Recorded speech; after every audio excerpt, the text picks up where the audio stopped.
جس شخص نے میرے لیے وسیلے کا سوال کیا حلت لہ الشفاعہ، اس کے لیے میری شفاعت واجب ہو گئی۔ اب حدیث پاک یہ بات بتلاتی ہے کہ یہ جنت کا ایک طبقہ ہے جو صرف ایک شخص کو عطا کیا جائے گا، اور ہم اذان کے بعد ہم حضور علیہ السلام کو کے لیے وہ طلب کرتے ہیں، اور چاہیے ہے کہ اذان کے بعد جب اذان ختم ہو جائے اور اس کے بعد یہ آیت کریمہ پڑھیں اور ہم خود اسی مقام وسیلہ کے طلبگار بن جائیں، جو کہ میرے آقا فرماتے ہیں میں امید کرتا ہوں کہ وہ میں ہی ہوں گا۔ اور یہ بات ذہن میں نشین کر لیجئے کہ نبی کی جو امید ہوتی ہے دراصل وہ یقین ہوتا ہے، کیونکہ اللہ رب العالمین اپنے نبی کے قلب کو، اپنے نبی کے دل کو کسی باطل اور غلط چیز کے ساتھ معلق نہیں فرماتا ہے کہ وہ اس کے ساتھ متعلق ہو جائے اور معلق ہو جائے، اس طرح نہیں ہوتا۔ تو حضور علیہ السلام نے جو یہ فرمایا کہ وہ امید کرتا ہوں کہ وہ میں ہی ہوں گا، مطلب یہ ہے کہ یقین ہے کہ سرکار مدینہ صلی اللہ علیہ وسلم ہی ہیں۔ اور اس میں پھر ہم سے کیوں کہا جا رہا ہے کہ ہم دعا کریں، اس کی خاص وجہ ہے۔ اس کی وجہ یہ ہے کہ اس کا جواب خود حدیث پاک میں آ گیا۔ میرے آقا نے فرمایا فمن سأل لی الوسیلہ، جس شخص نے میرے لیے وسیلے کا سوال کیا حلت لہ الشفاعہ، اس کے لیے میری شفاعت جو ہے واجب ہو گئی۔ یعنی ہم اگر اللہ تعالیٰ سے اگر حضور علیہ السلام کے لیے وسیلے کا سوال کریں گے، اس میں ہماری اپنی بھلائی ہے کہ حضور علیہ السلام کی شفاعت جو ہے وہ ہمارا مقدر بن جائے گی، اور شفاعت جو ہے وہ ہمارا حصہ بن جائے گی۔ تو بات اب واضح ہو گئی کہ یہ تو صرف حضور علیہ السلام کا حصہ ہے۔ چاہیے کہ ہم اذان کے بعد دعا میں تو حضور علیہ السلام کے لیے وہ وسیلے کا سوال کریں، اور اس کے علاوہ جو ہے ہم اس کے خود طلبگار بن جائیں۔ ارے نہیں، ہمارا مقام یہ نہیں ہے، ہمارا مقام تو یہ ہے کہ ہم رب العالمین کے بارگاہ اقدس میں سر بسجود ہوں اور شکرانے کے سجدے ادا کریں، اور ہم رب کی بارگاہ میں یہ بات عرض کریں اے پروردگار تو نے ہمیں اپنا وہ ایسا نبی عطا فرمایا اور ہمیں ایسا عظیم نبی کا ہمیں امتی بنایا جنہیں کہ دنیا میں اور میدان محشر میں اور جنت میں تینوں جگہ پر ایک امتیازی شان عطا فرمائی کہ دنیا میں حضور علیہ السلام کو معراج عطا ہوئی، اور میدان محشر میں میرے آقا کے لیے مقام محمود ہے کہ میرے آقا جس وقت اس مقام پر فائز ہوں گے، حدیث پاک میں آتا ہے کائنات کا کوئی فرد بھی ایسا نہ ہوگا جو کہ میرے آقا کی تعریف کیے بغیر رہ سکے، چاہے وہ مسلمان ہو، چاہے وہ کافر ہو، چاہے وہ مشرک ہو، چاہے کوئی بھی کیوں نہ ہو، ہر شخص میرے آقا کی تعریف کرے گا۔ اور تعریف کیوں کرے گا؟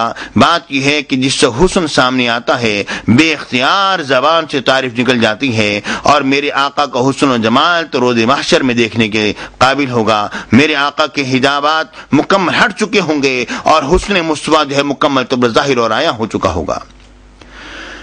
اور یا اللہ پروردگار تو نے ہمیں ایسا نبی کا امتی بنایا کہ جنہیں جنت میں ایک امتیازی حیثیت عطا فرمائی، امتیازی مقام عطا فرمایا، جو مقام وسیلہ ان کے لیے تو نے رکھ دیا، اور اس پر وہ فائز ہوں گے، اور اس میں وہ جلوگر رہیں گے۔ دیکھیے غور کیجئے، ہمارا معاملہ تو یہ تھا کہ ہم رب کی بارگاہ اقدس میں شکرانے کے سجدے ادا کریں اور شکر ادا کریں۔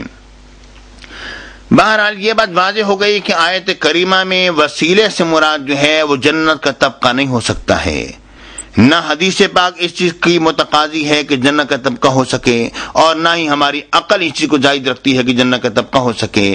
لازماً کسی کو اللہ کی طرف وسیلہ بنانے کی بات ہو رہی ہے۔ اب اس پر یہ سوال عام طور پر اڑا دیا جاتا ہے اور انسانوں کے ذہن میں آ جاتا ہے، اور انسان کا ذہن جو ہے وہ اسی رو میں بہنے لگ جاتا ہے۔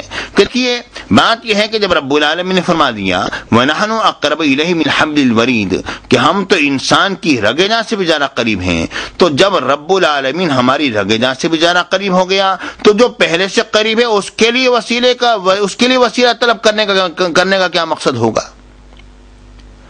جبکہ رب العالمین نے فرمایا وَإِذَا سَأَلَكَ عِبَادِي عَنِّي فَإِنِّي قَرِيبٌ جب میرے بندے میرے بارے میں آپ سے پوچھیں آپ فرما دیجئے کہ میں تو قریب ہوں۔ یہ دو آیات اس بات پر دلالت کر رہی ہیں، یہ دو آیات اس بات پر دلالت کر رہی ہیں کہ اللہ رب العالمین اپنے بندوں سے قریب ہے۔ جب وہ قریب ہے تو اس کے قرب کو طلب کرنے کے لیے پھر کوئی وسیلہ تو تلاش کرنا یہ ایک حماقت ہے، یہ غلط بات ہے۔ وسیلہ والا کوئی بھی نہیں ہونا چاہیے۔ اگر ذہن میں یہ سوال ابھرے تو اس بارے میں اتنی بات عرض کر دینا چاہتا ہوں کہ ان دونوں آیات میں رب العالمین نے محض مومنین ہی کو مخاطب نہیں فرمایا، بلکہ آیات کے کلمات جو ہیں وہ اپنے عموم پر دلالت کرتے ہیں۔ یعنی پہلی آیت کریمہ اس طرح ہے، رب العالمین نے فرمایا وَلَقَدْ خَلَقْنَا الْإِنسان، ہم نے انسان کو پیدا فرمایا، وَنَعْلَمُ مَا تُوَسْوِسُ بِهِ نَفْسُهُ، اور ہم جانتے ہیں کہ اس کا نفس جو کوئی اس کے لیے وسوسے پیدا کرتا رہتا ہے، وَنَحْنُ أَقْرَبُ إِلَيْهِ، اور ہم اس انسان کے قریب ہیں، مِنْ حَبْلِ الْوَرِيدِ، رگے جان سے بھی زیادہ۔ ٹھیک ہے، مطلب یہ ہے کہ رب العالمین نے انسان کا ذکر فرمایا، وَلَقَدْ خَلَقْنَا الْإِنسان، ہم نے انسان کو پیدا فرمایا۔ اس آیت کریمہ میں رب العالمین نے انسان کا ذکر فرمایا ہے، یعنی ہم انسان کے قریب ہیں۔ یہ بات نہیں فرمائی کہ ہم مومنین کے قریب ہیں، یہ بات نہیں فرمائی ہم مسلمانوں کے قریب ہیں، مطلقاً انسان، جو بھی انسان ہے رب العالمین اس کی شہ رگ سے زیادہ قریب ہے۔ اور دوسری آیت کریمہ میں رب العالمین نے کیا بات فرمائی، وَإِذَا سَأَلَكَ عِبَادِي عَنِّي فَإِنِّي قَرِيبٌ، میرے بندے جب میرے بارے میں آپ سے پوچھیں آپ فرما دیجئے میں قریب ہوں۔ عباد، وَإِذَا سَأَلَكَ عِبَادِي، میرے بندے جب میرے بارے میں آپ سے سوال کریں۔ عباد جو ہے، پیارے بھائیوں، پیارے ساتھیوں، سامعین کرام، یہ بات ذہن میں رکھ لیجئے کہ کائنات میں دو چیزیں ہیں، ایک معبود ہے اور ایک عبد ہے۔ ایک معبود ہے اور ایک عبد ہے، تیسری کوئی چیز نہیں ہے، درمیان میں کوئی چیز نہیں ہے۔ ہاں، جس وقت کہ عبد عبادت کرتا ہے تو وہ عابد بن جاتا ہے، اور عبد ہی کی جمع جو ہے وہ عباد ہے۔ یعنی میرے بندے، یعنی اللہ کے ماں سوا جو چیز بھی آپ سے میرے بارے میں سوال کرے آپ فرما دیجئے کہ میں تو قریب ہوں۔ یعنی اس آیت کریمہ میں رب العالمین نے ہر چیز کے قریب ہونے کو بیان فرما دیا کہ میں ہر شے سے قریب ہوں، میں اپنے بندوں سے قریب ہوں، جو بھی بندہ ہے میں اس کے قریب ہوں۔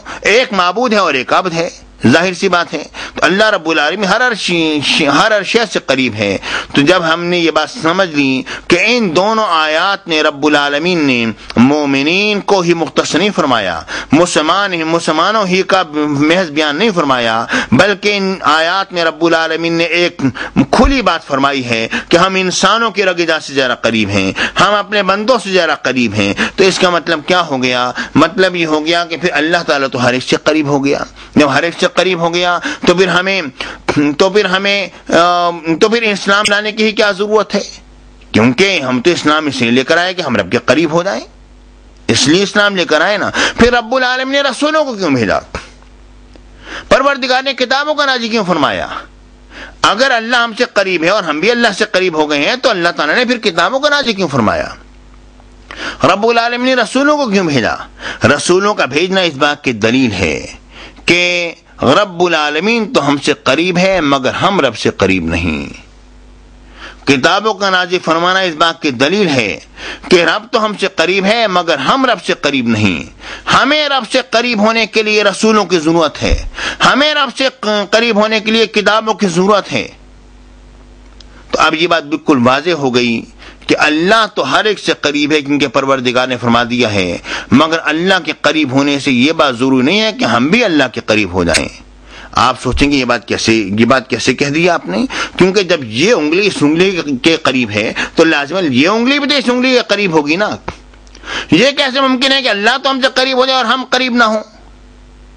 بھئی بات اصل میں یہ ہے کہ اگر ایسی بات ہے تو آپ مجھے بات فرمائیے کہ رب العالمین نے پھر رسولوں کو کیوں بھیجا، کتابوں کا نازل کیوں فرمایا؟